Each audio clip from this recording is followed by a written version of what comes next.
নমস্কার বন্ধুরা, আলিয়াস লাভ কিচেনে সবাইকে স্বাগত। আজকে বানাবো অপূর্ব স্বাদের একটা ডিমের কোরমা। এটা বানানোর জন্য কিছু মশলা আগে তৈরি করে নিয়ে আসুন। কয়েকটা কাজু, কয়েকটা কিশমিশ আর দুটো কাঁচা লঙ্কা। এটা একটা পেস্ট বানাবো। আর আমি আমার প্রয়োজন মতো কয়েকটা ডিম নিয়েছি। সেই ডিমটা সামান্য নুন মেখে আমি সাইডে রেখে দেবো। এটা একটু নুন মাখিয়ে রাখলে ডিমের স্বাদটা ভালো হবে। আর ডিমটা প্রথমে একটু ছুরি দিয়ে আমি কেটে কেটে নিয়েছি, যাতে ডিমটা ভাজার সময় কোনো রকম মানে ফেটে না যায়, সেই জন্য দিয়ে আমি রেখে দিয়েছি। এরপর কড়াই কিছুটা পরিমাণে সাদা তেল আমি গরম করে নিয়েছি। এর মধ্যে দিয়ে দেবো কিছুটা পেঁয়াজ কুচানো। এই পেঁয়াজ কুচানোটা আমার রান্নায় ব্যবহার হবে না, পেঁয়াজটা আমি শুধু বেরেস্তা করে নেব। পেঁয়াজ বেরেস্তা মানে অনেকেই হয়তো জানেন, অনেকে জানেন না। পেঁয়াজটা যেভাবে লাল মানে যে ব্রাউন কালারের করে তুলে আমরা রেখে দিই, এটাকে পেঁয়াজ বেরেস্তা বলে। এটা সবসময় চেষ্টা করবেন একটু মিডিয়াম হিটে করতে, বেশি হাই হিটে করবেন তাহলে চট করে পুড়ে গিয়ে লাল হয়ে যাবে, সেটা সুন্দর হবে না। মিডিয়াম হিটে করলে দেখুন আস্তে আস্তে কালারটা আসবে, কিন্তু খুব সুন্দর হবে। পেঁয়াজটা বেরেস্তা হয়ে যাওয়ার পর আমি এটা উঠিয়ে একটা সাইডে রেখে দেবো। পেঁয়াজগুলো মোটামুটি আমার ভাজা হয়ে গেছে। এবার এগুলো তুলে আমি সাইডে রেখে দেওয়ার পর বাকি প্রসেসটা যাব।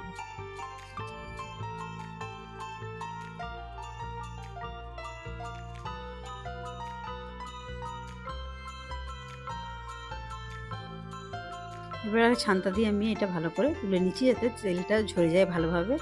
কারণ তেল থাকলে বেরেস্তাটা ভালো হবে না, ঝরঝরে হবে না, মুচমুচেও হবে না। তেল থাকলে কিন্তু বেরেস্তা কখনো ঝুরঝুরে হয় না। চেষ্টা করবেন একদম ভালোভাবে তেলটা করে তুলে নিতে, বা টিস্যু পেপারের উপরে তুলতে। যদি সেভাবে তেল ছাড়িয়ে না তুলতে পারেন, তার টিস্যু পেপারের উপরে তুলবেন। বাকি তেলটার উপরে ডিমটা দিয়ে ভেজে নেব। ডিমগুলো একটু লাল মতো করে ভেজে নেবেন, একটা যেন হালকা কালার এসে যায় সেরকম মতো একটু ভেজে তুলে নেবেন। তবে এর মধ্যে কিন্তু কোনো হলুদের গুঁড়ো বা লঙ্কার গুঁড়ো ব্যবহার করবেন না, কারণ এই রেসিপিটা একটু সাদা সাদা মতো হবে। সেই জন্য কোরমা তো, এটার মধ্যে হলুদের ব্যবহার কিন্তু হবে না। সেই জন্য এটাতে কোনো রকম হলুদের গুঁড়ো বা লঙ্কার গুঁড়ো ব্যবহার আমি করিনি। তখন এমনিতেই ডিমগুলো মোটামুটি লাল হয়ে গেছে, এইরকম করেই আমি ডিমগুলো উঠিয়ে নেব। ডিমগুলো আমার ভাজা হয়ে গেছে, ডিমগুলো আমি উঠিয়ে নেব। যদি ভেজে রাখার পর মনে হয় তেলটা বেশি হচ্ছে, তেলটা একটু কমিয়ে দেবেন, কেন এর মধ্যে সামান্য ঘির পরিমাণ আমি এখানে ব্যবহার করব। ওই 2 চামচ মতো ঘি আমি দিয়ে দিলাম। এখানে ঘিটা অবশ্যই ব্যবহার করবেন। এখানে দিয়ে দিলাম কিছু গোটা গরম মশলা, 2-3টে ছোটো এলাচ, একটু লবঙ্গ, দারচিনি, একটা ছোট্ট মতো তেজপাতা। এটা গোটা গরম মশলাটা ফোড়নটা হয়ে গেলে এখানে আমি একটা বড় মাপের পেঁয়াজ বেটে রেখেছিলাম, সেটা আমি দিয়ে দিলাম। পেঁয়াজটা বেশ একটু ভাজা ভাজা হয়ে যাবে 1 মিনিট মতো। এর মধ্যে আমি দিয়ে দেবো 1 চামচ মতো আদা রসুনের বাটা। পেঁয়াজ আর আদা রসুনের বাটাটা মোটামুটি 1 মিনিটের ফারাকে দিয়ে দেবেন, তাহলে দুটো একসঙ্গে মোটামুটি ভাজা হয়ে যাবে। কেন বলুন তো, আদা রসুনের গন্ধ, একটা কাঁচা গন্ধ থাকে, ওটাও তো একটু ভেজে নিতে হবে। তাহলে পেঁয়াজটার সঙ্গে ভাজাটা হয়ে গেলে এটা একটা সুন্দর গন্ধ এসে যাবে। যেহেতু ঘি দেওয়া আছে, আদা রসুন আর পেঁয়াজটা একটা দেখবেন ভাজতে ভাজতে খুব সুন্দর একটা গন্ধ বেরোবে। সেটা বেরোনোর সময় যখনই এসে যাবে, তারপরে বাকি মশলাগুলো আপনারা দিয়ে দেবেন। এখানে একটা জায়গার মধ্যে ছোট ছোট চামচের 1/2 চামচ করে আমি লঙ্কার গুঁড়ো, ধনের গুঁড়ো, জিরের গুঁড়ো আর স্বাদ মতো নুন আমি দিয়ে দিলাম।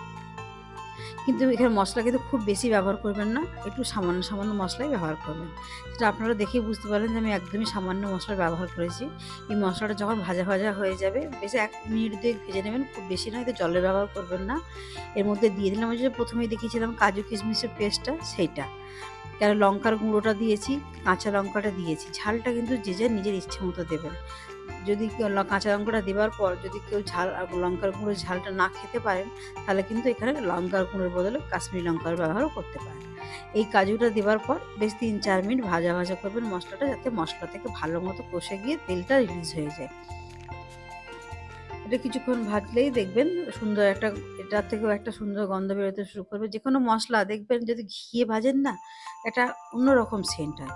সেই জন্য বলছি যে এটা মশলাগুলো কিন্তু সময় নিয়ে একটু মিডিয়াম আঁচে ভালো করে ভাজবেন। এটা কিন্তু খুব তাড়াহুড়ো গ্যাসের আঁচটা খুব হাই করে ভাজার কিন্তু জিনিস নয়। এটা একটু ধৈর্য ধরে সময় নিয়ে করার মতো। সেই জন্য এটা আপনারা একটু ধৈর্য নিয়ে মিডিয়াম আঁচে রান্নাটা করবেন। এরপর এর মধ্যে আমি দিয়ে দেবো 1/2 কাপ দুধ। এখানে কিন্তু দুধটা দিলেই রান্নাটা কিন্তু অপূর্ব স্বাদ হয়। তবে যদি কেউ নেহাত দুধের খেতে না পারেন, সে জলের ব্যবহার করতে পারেন। তবে আমি বলব, যদি পারেন চেষ্টা করবেন দুধেরই ব্যবহার করতে। এটা দেখুন, আমি রান্নাটা বানিয়েছিলাম আগে, ভয়েস ওভার দিচ্ছি পরে। অপূর্ব স্বাদ হয়েছিল এটা আপনাদের বলতে পারি। তাই আপনাদেরকে বানানোর অনুরোধ রইল।